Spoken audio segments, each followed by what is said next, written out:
Kakainin mo ba to? O pipiliin mo ang kalayaan mo? Tayo ngayon, burger. Ito yung bago ng Burger King. Ito yung Whopper Junior, 79 pesos. The Whopper just got better. What the flop? Better than ever Whopper. Still starts at 79. So, anong laman nito?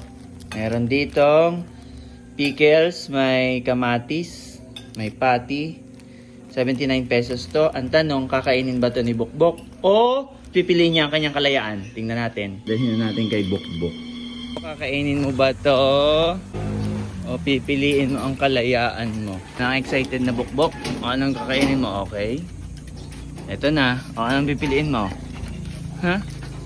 Yo, nagtatakbo na. Hoy, Bukbok, arigo. Bok! Ala. Bok! Ala, lumayas na.